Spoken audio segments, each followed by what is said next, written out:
திருச்சியில் இருக்கிற சமயபுரம் மாரியம்மன். அந்த சமயபுரத்தில் 3 சக்தி பீடம் இருக்குது, 3 அம்மன் கோயில்கள் இருக்குது பக்கம் பக்கத்துலேயே. ஒன்று நுழைவு வாயில் தாண்டின உடனே முதல்ல வர சமயபுரத்து அம்மன் கண்ணபுரத்தா, அது கண்ணபுரம், இந்த ஊர் கண்ணபுரம். அதுக்கப்புறம் அதை சமயபுரம் அப்படின்னு சொல்ல ஆரம்பித்தாங்க. அதனால தான் கண்ணபுரத்தா 1000 கண்ணுடையாள் அப்படின்னு சொல்லுவாங்க. 1000 கண்ணுடையாள்னா பக்தர்களை,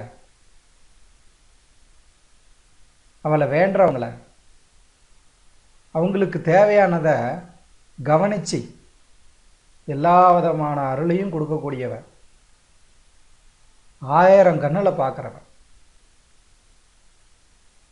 எந்த திசையில், எந்த பகுதியில் எந்த தீங்கு நடந்தாலும் பக்தர்களை உடனடியாக அவளோட பார்வைப்பட்டு காப்பாற்றும். அதுதான் 1000 கண்ணுடையான். அந்த கண்ணபுரத்தில் இருக்கிற சமயபுரத்தம்மன். ஆதி சமயபுரம்னு அதை தாண்டி ஒரு 3 கிலோமீட்டர் தொலைவில் இருக்கும். அது ஆதி சமயபுரம்னு சொல்கிறாங்க. அங்கே இருக்கிற ஒரு சக்தி பீடம், ஒரு அம்மன் கோயில். அப்புறம் அந்த ஆதி சமயபுரத்தில் இருந்து இந்த கண்ணபுரத்து அம்மன், அந்த சமயபுரத்தா, அதுதான் பிரதான கோயில். நம்ம உள்ள போன உடனே இருக்கிற அம்மன் கோயில் தான் ரொம்ப பிரதான கோயில்.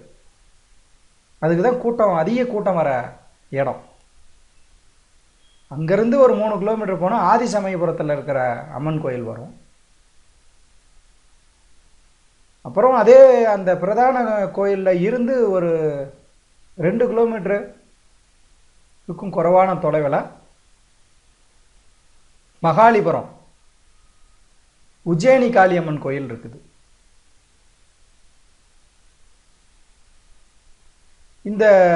இந்த சக்தி பீடம் இருக்கிற சக்தி பீடங்கள்லேயே மிக அதிக சக்தி உள்ள, அதிக அதிர்வுகள் உள்ள சக்தி பீடம். ஏன்னா எல்லா அம்மன் சிலைகளை இப்போ அடியில் தான் சிறிச்சக்கரம் வைப்பாங்க. ஏன்னா அதாவது சக்தி வழிபாடு, சாக்த வழிபாடுங்கிறதே மந்திரா, யந்திரா, தந்திரா. அதாவது யந்திரத்தை வச்சு மந்திரம் சொல்லி ஒரு தந்திரமான முறையில் வழிபடுற அந்த தந்திரத்துக்கு பேர் தான் தந்திரா. அதுதான் சாக்த வழிபாடு. அப்போ ஒரு சிலையை, அதுக்கு கீழே ஒரு சிறிச்சக்கரம், அதுக்கு மேலே ஒரு சிலை, இதுதான் யந்திரங்கள். அதாவது இந்த சிறிச்சக்கரமும் இந்த சிலையும் யந்திரம். அதுக்குரிய மந்திரங்களை, பூஜைகளை, அபிஷேகங்கள்லாம் பண்ணி அந்த இடத்துல சக்தியை நல்ல அதிர்வுகளை, பிரபஞ்ச தொடர்பை உருவாக்குறது தான் அந்த தந்திரம். அதுதான் சக்தி வழிபாடு. ஆனால் இந்த கண்ணபுரத்தில் இருக்கிற அம்மன் அந்த இடத்துல அதிக அதிர்வுகள், அதாவது அதிக சக்தி, அதாவது பூஜைகள், மந்திரங்கள், அதுக்கப்புறம் ஹோமம், அபிஷேகம், இந்த மாதிரி எதோ பண்ணி அந்த சக்தியை அதிகப்படுத்தணும் மற்ற கோயிலுங்களில். ஆனால் இங்கே அம்மன் இயற்கையாகவே அந்த இடத்துல அதிக சக்தி, அதிக அதிர்வுகள் உடையவளாக இருக்கலாம். அதனால தான் அதில் 1000 கண்ணுடையாள்னு சொல்கிறாங்க. வேற எங்கேயுமே அப்படி சொல்கிறதில்ல. அந்த மாதிரி பல மடங்கு சக்திகள் பார்த்தீங்கன்னா இருக்கிற அம்மன் இயற்கையாகவே. அதனால் அந்த சக்தியை அதிகப்படுத்துறதுக்காக மற்ற அம்மன் கோயிலுங்களில் வைக்கிற மாதிரி சிலைக்கு அடியில் வைக்கிற அந்த சிறிச்சக்கரம் இயற்கையாகவே அம்பாளுக்கு வந்து அதீத சக்தி, மிகப்பெரிய சக்தி. அந்த பிரபஞ்சம் ஃபுல்லா பரவி இருக்கிற சக்தியோட மொத்த அந்த வலிமையான ஒரு அடர்த்தியான சக்தி அந்த இடத்துல குவிஞ்சு இருக்கிறதுனால இயற்கையாகவே அதுக்கு சிறிச்சக்கரமே வைக்கல. எப்பவுமே சிறிச்சக்கரம் வச்சு அதுக்கு மேல வந்து சிலையை தான் பிரதிஷ்டை பண்ணுவாங்க. ஆனா இங்க அம்மன் சிலைக்கு மேல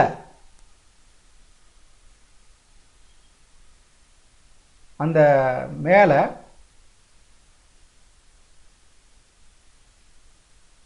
அந்த கட்டடத்தோட மேல் பகுதியில் அம்மன் சிலைக்கு நேரா தலைக்கு மேல இருக்கிற அந்த கட்டடத்துல சிறிச்சக்கரம் பதிச்சிருக்கிறாங்க. இது எதுக்கு? கீழே சிறிச்சக்கரம் பதிச்சா அதுக்கு மேலே இருக்கிற வந்து பார்த்தீங்கன்னா அந்த விக்கிரகத்துக்கு அதிக சக்தி பெருக்கெடுக்கும், அதிக அதிர்வுகள் வரும். அந்த பிரபஞ்சத்தோட தொடர்புகள் வந்து பார்த்தீங்கன்னா அந்த இடத்துல இருக்கும், அடர்த்தியான தொடர்பு. அந்த தொடர்பை அதிகரிக்கிறதுக்காக, அடர்த்தி அதிகரிக்கிறதுக்காக, அந்த இடத்துல அதிர்வுகளை அதிகரிக்கிறதுக்காக சிலைக்கு அடியில் வைக்கிறது தான் சிறிச்சக்கரம். ஆனால் இங்கே தலைக்கு மேலே சீலிங்கில் பதிச்சிருக்கிறாங்க இந்த கட்டடத்தோட மேல் பகுதியில். ஏன்னா அதாவது இந்த சக்தி வந்து இந்த பிரபஞ்ச சக்தியவே ஒரு இடத்துல கொண்டு வந்தால் தாங்குமா? பிரபஞ்ச சக்திங்கிறது ஒரு எல்லாத்தையும் இயக்கிற சக்தி தானே பிரபஞ்ச சக்தி. அதாவது நவகிரகங்களை, பூமியை, சூரியனை, சந்திரனை, செவ்வாயை, எல்லா கிரகங்களையும் இணைச்சி அந்த பால் மண்டலத்தில் இருக்கிற தொலைதூரத்தில் தெரிகிற நட்சத்திர கூட்டங்களை, பூமியை, அதில் இருக்கிற உயிர்களை, மலையை, கடலை, ஆறுகளை எல்லாத்தையும் வந்து பார்த்தீங்கன்னா கட்டுப்படுத்துகிற, இயங்க வைக்கிற அந்த மொத்த பிரபஞ்ச சக்தியும் அந்த இடத்துல குவிஞ்சி இருக்கிறதுனால அந்த அதிர்வுகளை, அந்த தாக்கத்தை தாங்கிறதுக்கு, ஏன்னா மொத்த சக்தியோட தொடர்பும் அங்கே கிடைக்குது, குவிஞ்சி இருக்குது அப்படின்னா அதை தாங்காது. இப்போ இவ்வளோ வந்து அந்த அந்த கோள்களை, நவகிரகங்களை எல்லாத்தையும் வந்து பார்த்திங்கன்னா இணைச்சி அதை எல்லாத்தையும் கட்டுப்படுத்துகிற அந்த சக்தி ஒரு இடத்துல குவிச்சு வச்சா என்ன பண்ணும்? அதனால் அதை தாங்க முடியாது. இருந்தாலும் இயற்கையாகவே சமயபுரத்தாகட்ட அந்த சக்தி இருக்குது. அதை கட்டுப்படுத்துறதுக்காக தான் மேலே தலைக்கு மேலே பதிச்சிருக்கிறாங்க சிறிச்சக்கரம். அது எந்த ஒரு சக்தி பீடத்திலையும் இல்லாத ஒரு அதிசயம். கேட்டதெல்லாம் கொடுக்கிறவன், அவளால் தீர்க்க முடியாத பிரச்சனைகளே கிடையாது.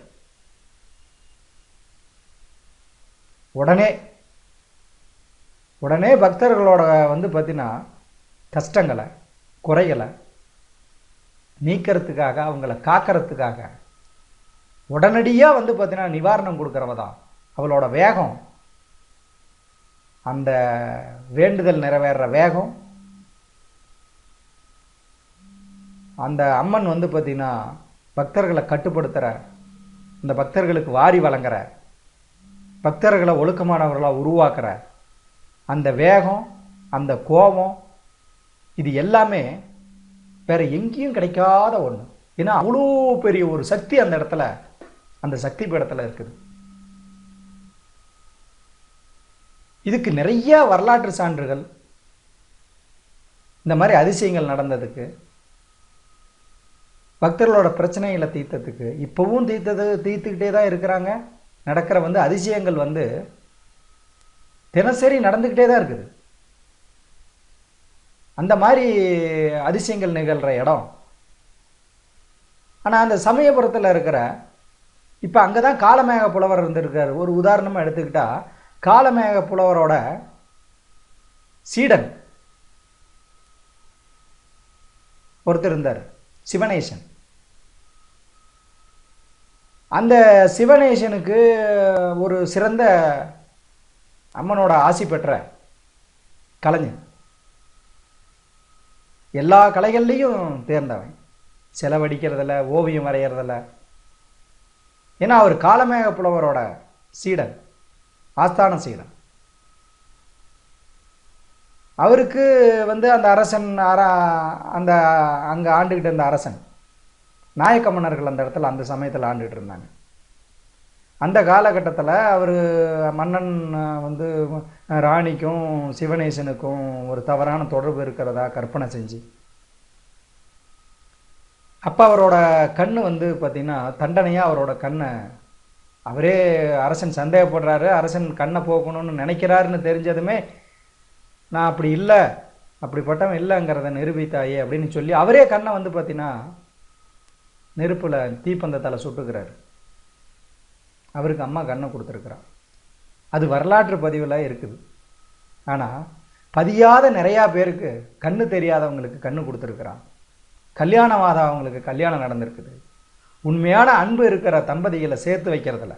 அவங்க காதலர்களானாலும் பிரிஞ்ச தம்பதிகளானாலும் யாராக இருந்தாலும் சேர்த்து வைக்கிறதில்ல. கண் கண்ட தெய்வமாக கண்கூடா பார்க்குற ஒரு இடம்தான் அந்த சமயபுரத்து தாய். எல்லாரும் தன்னோட வேண்டுதல் நிறைவேறணும், என் வாழ்க்கையில் இருக்கிற சிரமங்கள் விலகணும், திருமணம் நடக்கணும், அல்லது தொழில் அமையணும், வேலை கிடைக்கணும் அப்படின்னு எத்தனையோ வேண்டுதல்கள் இருந்து அதுக்காக விரதம் இருப்பாங்க. அதை நாம் பார்த்துருக்குறோம். பக்தர்கள் விரதம் இருந்து பார்த்துருக்குறோம். அம்மா மனம் இறங்கி வரட்டுன்னு சொல்லி, மனம் இறங்கி அவங்க பிரச்சனையை தீக்கிட்டுன்னு சொல்லி பக்தர்கள் விரதம் இருந்து பார்த்துருக்குறோம். ஆனால் பக்தர்களுக்காக இந்த சமயபுரத்து தாய் அம்மா விரதம் இருக்கிறான். தன்னோட குழந்தைகள் நல்லா இருக்கணும். சாதாரண மனிதர்கள் நாம விரதம் இருந்தாவே நம்ம பிரச்சனைகள் தீருது அப்படின்னா, இந்த பிரபஞ்ச சக்தியோட ஒட்டுமொத்த ரூபமா இருக்கிற சமயபுரத்து தாய் தனது குழந்தைகளோட நலன் கருதி, நம்ம அம்மா நமக்காக வேண்டுதல் வைக்கிறது இல்லையா, நமக்காக அர்ச்சனை பண்றது இல்லையா, குழந்தைகள் நலனுக்காக நம்ம பெத்த தாய் விரதம் இருக்கிறது இல்லையா, அந்த மாதிரி உலகத்தில் இருக்கிற எல்லா உயிர்களும் அவளோட குழந்தைங்க தானே. செடி கொடிகளும் எல்லாமே அவளோட குழந்தைங்க. நாம விரதம் இருந்தாலே நம்மளோட இன்னல்கள் நீங்கிறப்ப அம்மா விரதம் இருக்கிறான் பக்தர்களுக்காக. இந்த அதிசயம் எங்கேயாவது நடக்குமா? சமயபுரத்தா விரதம் இருக்கிறான். அந்த விரதத்துக்கு பேரு பஞ்சப்பட்டினி விரதம், பச்சைப்பட்டினி விரதம். அதாவது பச்சைப்பட்டினி விரதம்னா பச்சை தண்ணி கூட நாக்களை படாம கடு விரதம் இருக்கிறாங்க இல்லையா, அந்த விரதம். சாதாரணமா வந்து பக்தர்கள் இருக்கிற விரதம் கூட ஒரு நேரம் சாப்பிடலாம், கனிகள் சாப்பிடலாம், தண்ணி குடிக்கலாம் அப்படிங்கிற மாதிரி தான் விரதம் இருப்பாங்க. ஆனா அந்த சமயபுரத்து சக்தி, சமயபுரத்து தாய் 28 நாள் மாசி மாதம், தமிழில் மாசி மாதம் கடைசி ஞாயிறு, கடைசி வார ஞாயிறில் இருந்து பங்குனி மாதம் 3வது ஞாயிறு வரைக்கும் 28 நாள் பச்சை தண்ணி கூட குடிக்காம எந்த விதமான நிவேத்தியமும் கிடையாது விரதம் இருப்பா. 28 நாள் பஞ்சப்பட்டினி விரதம் இருந்து தன்னோட குழந்தைகள் நலனுக்காக, தன்னை நாடி வர பக்தர்களுக்காக, அவங்களோட விதிப்பிடியோ அல்லது சதிப்பிடியோ அவங்களோட வாழ்க்கை பாதிக்கப்பட்டிருந்தா அதை நீக்கி அவங்க வாழ்க்கையை சுபிட்சம் அடையறதுக்காக விரதம் இருக்கிற, பச்சைப்பட்டினி விரதம் இருக்கிற ஒரே ஒரு அம்மன் சக்தி. அது சாதாரண சக்தி இல்லை. அவளோட சக்தியை தாங்க முடியாம, அது எங்க பூமியவே வந்து பார்த்தீங்கன்னா அந்த உக்கரம் தாங்காம, பூமி தாங்காம அதனால ஏதாவது பிரளயம் ஏற்பட்டுருமோ அப்படிங்கிறத தடுக்கிறதுக்காக அம்மாவோட தலைக்கு மேல சிறிச்சக்கரத்தை வச்சு கட்டுப்படுத்தி இருக்கிற அந்த சக்தி இருந்தாலும் எல்லாம் விதிப்படி தானே நடக்கும். கடவுளே நினைச்சாலும் விதியை மாற்ற முடியாது அப்படின்னு சொல்றாங்க இல்லையா. அந்த விதியை மாத்துறதுக்காக தன்னோட பக்தர்கள் விதியை மாத்துறதுக்காக அவங்க விதிப்படி அனுபவிக்கிற அந்த துக்கத்தை இப்போ அவங்க தெரிஞ்சிட்டாங்க. இப்போ நல்லவங்களா இருக்கிறாங்க, 4 பேருக்கு உதவி பண்றாங்க. கெடுதல் செய்யாத பக்தர்களுக்காக தாம் பஞ்சப்பட்டினி விரதம் இருந்து பிரபஞ்ச சக்தியே விரதம் இருக்கிற ஒரு அதிசயம் நிகழ்ற இடம் தான் சமயபுரம். ஆனால் சமயபுரத்தில் இருக்கிற அந்த அம்மன் மாறி இல்லை, அவ காளி, அஷ்டதச புஜ காளி, 8 கை அம்மன், உக்கிரமானவன், பாசமோ கோபமோ வேகமா வெளிப்படுத்துறவன். மற்ற சக்திகள்லேருந்து தீக்கிறதுக்கு எடுத்துக்கிற நேரத்தை விட கண்ணு வைக்கிற நேரத்தில் காணாமல் போயிடும் பிரச்சனைகள் எல்லாம். அவ காளி உருவம் மாறினதுனால அவ மருவி மலைக்கு வர மாறியை போட்டாங்க, சமயபுரம் மாரியம்மன்னு சொல்லி. அது எதுக்காக அவங்க மாறினாங்க அப்படின்னு பார்க்கணும்னா, ஆதி சமயபுரத்தில் இருக்கிறது தான் மாரியம்மன். அது அந்த பிரதான கோயிலில் இருந்து ஒரு 3 கிலோமீட்டர் தாண்டி உள்ள போனால் ஆதி சமயபுரம் இருக்குது, அது மாரியம்மன் கோயில். உஜ்ஜயினி காளி மகாலிபுரம், மகா காளிபுரம், அதை தான் மகாலிபுரம்னு சொல்கிறாங்க. இங்கே உஜ்ஜயினி காளி இருக்குது. உஜ்ஜயினி அப்படிங்கிறது, உஜ்ஜயினியை ஆண்டுக்கிட்டே இருந்தவன் தான் மத்திய பிரதேசத்தில் இருக்கிற உஜ்ஜயினி. அது அவர் தான் விக்ரமாதித்தன். விக்ரமாதித்தன் வழிபட்டது. விக்ரமாதித்தன் மிக மிக அற்புதமான வழிபாடுகள் செஞ்ச காளி உபாசகர்.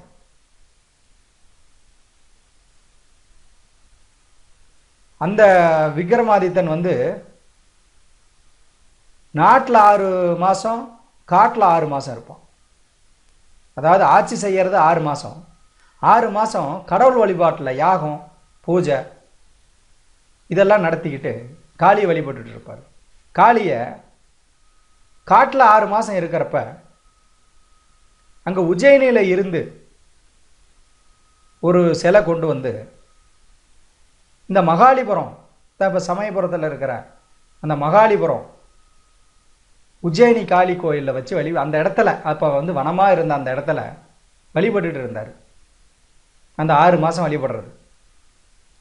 அந்த மாதிரி வழிபட்டுட்டு இருந்தப்ப அதுக்கு தேவையான தீர்த்தங்கள் பார்த்தீங்கன்னா அம்மன் அருளால் அங்கே அந்த தீர்த்தம்லாம் இருக்குது. இந்த மகாலிபுரம் கோயில் அது மிக உயர்ந்த தீர்த்தம், பல யுகங்கள் தாண்டன தீர்த்தம். அந்த இடத்துல இருக்கிற காளி மார்பு, ஒரு மார்பு தான் இருக்கும், ஒரு மார்பு இருக்காது. ஒரு பக்கம் 2 கை, இன்னொரு பக்கம் 1 கை தான் இருக்கும், 3 கை தான் இருக்கும். ஏன்னா உக்கிரகமா இருக்கும், உக்கிரமான காளி அம்மன் அது. ஆனா அது அர்த்தநாரி, அதாவது சிவசக்தி ஐக்கிய ரூபம். அதனாலதான் ஒரு பக்கம் சக்தி, மார்பு இல்லாத பக்கம் சிவன். 2 கை அம்மனுக்கு, இந்த பக்கம் பார்த்தீங்கன்னா சிவனோட கை. ஸோ அந்த மாதிரி இருக்கிற ஒரு அற்புதமான சிலை அது. அங்கதான் விக்ரமாதித்தன் வழிபட்டு இருந்த இடம். அந்த இடத்துல சக்தி பார்த்தீங்கன்னா அற்புதமா இருந்து அங்க இருக்கிற பக்தர்களுக்கு தென்னாட்டிலையும் வழிகாட்டணும், கலியுகம் வருது, மக்களை காப்பாற்றணும் அப்படிங்கிறதுக்காக அந்த இடத்துல அந்த சக்தி இருந்தா அவர் பூஜை பண்ணிட்டு இருந்தார். அந்த இடம் நல்ல அதிர்வுகள் உள்ள இடமா, அற்புதமான இடமா மாறிடுச்சு.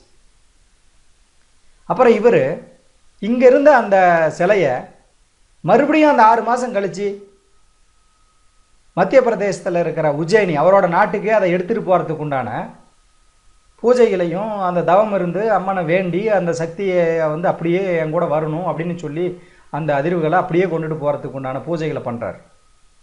அம்மன் அவர்கிட்ட இல்லை, நான் இந்த இடத்துல இருந்து அருள் பாலிக்கிறேன், இல்லை நீ என் கூட தான் இருக்கணும், என் நாட்டுக்கு தான் வரணும் அப்படின்னு அவருக்கு இருந்த அதீத பக்தியில், அதிக பாசத்தில், அம்மா கிட்ட இருந்த அதிக உரிமையில் வந்தே தான் ஆகணும்னு அதுக்குண்டான பூஜைகள்லாம் பண்ணி அந்த விதிப்படி அந்த பூஜைகள் பண்ணனா அந்த சக்தி வந்து பார்த்திங்கன்னா ஆவகனமாகி அங்கே வந்து தான் ஆகணும். பண்ண ஆரம்பிக்கிறாரு. அப்போ அவரோட அன்பு தொல்லையை தாங்காத அம்மா, நீ போய் அந்த இதில் தீர்த்தத்தில் குளிச்சுக்கிட்டு வா, நான் வரேன், நீ குளிச்சுட்டு வந்து பூஜை முடிச்சுட்டு அப்புறம் நாம் போகலாம் அப்படின்னு சொல்கிறாங்க. அவரும் உடனே வந்து பார்த்தீங்கன்னா இது காளியோட ஆணை, காளி ஒத்துக்கிட்ட சத்தியம், அதனால் வந்து தான் ஆகணும் அப்படின்னு சொல்லிட்டு அவர் போய் குளிச்சுட்டு வராரு. வரத்துக்குள்ள அந்த சக்தி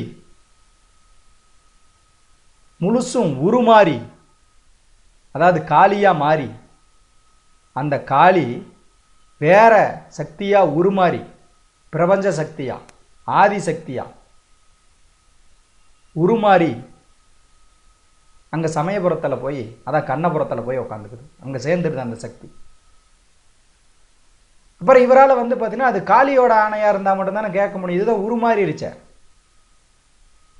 இது மாறன அம்மன், மாறி அம்மன் மாறி அவ சமயபுரத்தில் போய் அம்மா அந்த சக்தி அந்த இடத்துல ஆவகனமாயிருச்சு. அதனால் அவரால் ஒன்றும் பண்ண முடியல, அவர் திரும்பி போயிடுறாரு.